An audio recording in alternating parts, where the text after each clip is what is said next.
Tensions between British Prime Minister Rishi Sunak and former PM Boris Johnson are at boiling point. The face-off around the resignations honours list.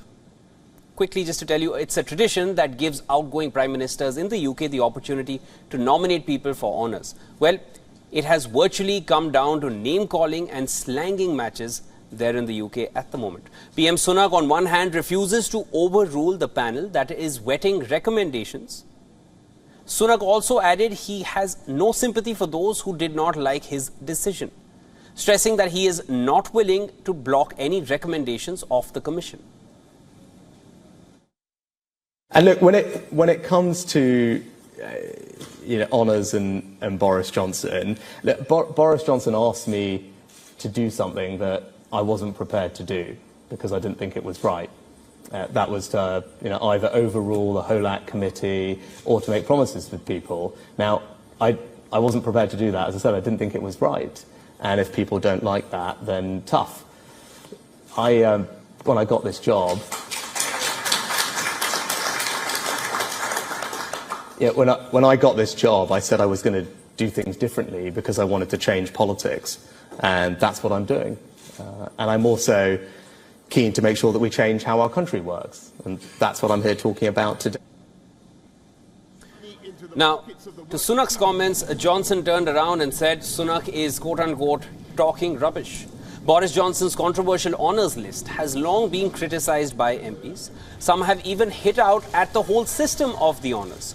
In UK, an outgoing Prime Minister can nominate people for lifetime seats in UK's upper house of Parliament. That's how it works. Now, the House of Lords, that's what it is. This also includes knighthoods.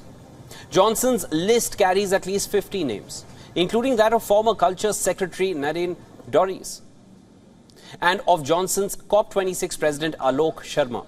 It also includes names of Tory party donors, Johnson's aides and people who attended the infamous lockdown parties at Number 10. Meanwhile, the Privileges Committee investigating Boris Johnson's Partygate claims is also expected to conclude their inquiry. MPs are probing whether former UK Prime Minister misled the Parliament about lockdown parties. Johnson has already been given an advance copy of the report, and it's believed he may have resigned as a member of Parliament after finding out about the findings of the committee. According to media reports, the committee was preparing to recommend the suspension of Johnson as an MP for days. Johnson has already been given an advance copy of the report, and it's believed he may have resigned as a member of Parliament after finding out about the findings of the committee. Despite the mutiny against Johnson over his lockdown gatherings and the controversial honours list, the former UK PM still holds a core support among the Conservative voters in UK. Many still believe he is a victim of internal politics and only he can rescue the already struggling Conservative Party.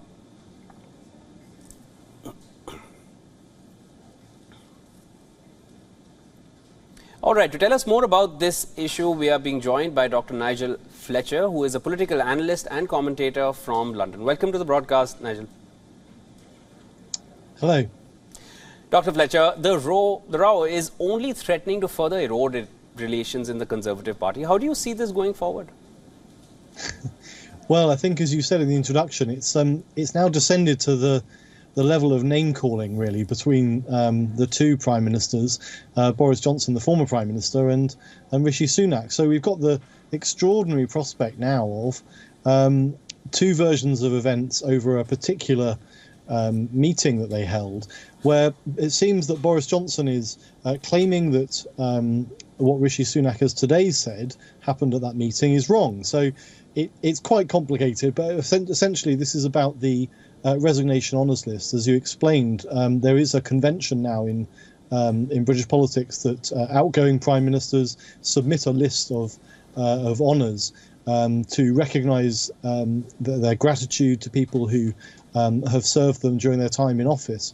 And there's been speculation about this for months over the potential of a number of former cabinet ministers, current MPs, including Nadine Dorries, who were suggested as being on this list. Now, that's what is at the heart of this, because Boris Johnson is now saying that he was not asking Rishi Sunak to overrule the independent commission, who had said that they weren't going to approve those names.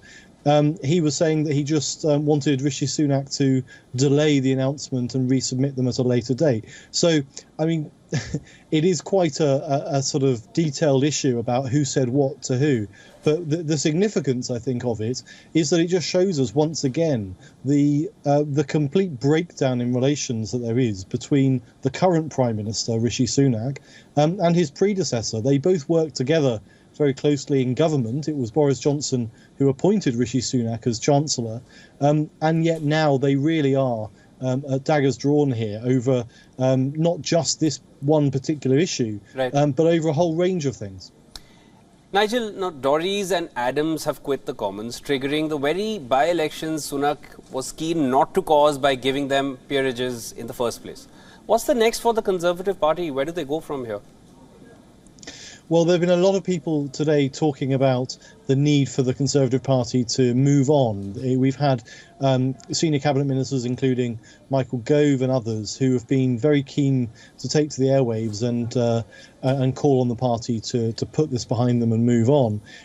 I think there is a recognition here that a fresh round of infighting in the party, going back to the turbulent few years that we've had over the last few years, with the government and the Conservative Party changing leader and attacking one another, they're recognising now that that would be a very bad thing to do. So I think that there's a hope that this is not going to trigger an ongoing battle. It's notable that only these three MPs, Boris Johnson and the two others, have decided to join this sort of mutiny and sort of standing down. They haven't been followed by others, and the voices of people voicing their support for Boris Johnson have been quite quiet. And I think it's probably the case now that those who even were previously supportive of him are really quite annoyed at him for what he's done in terms of causing this problem for the Conservative Party. And I think sympathy with him has declined. So whilst you said earlier that there is a degree of support for him in the Conservative Party and in the country, it's perhaps not as big as people think it is. Right. And I think that what a lot of people have been saying today is that the party needs to move on from that. Right. Thank you for your valuable inputs, Nigel. That was Dr. Nigel Fletcher joining us from London on the broadcast.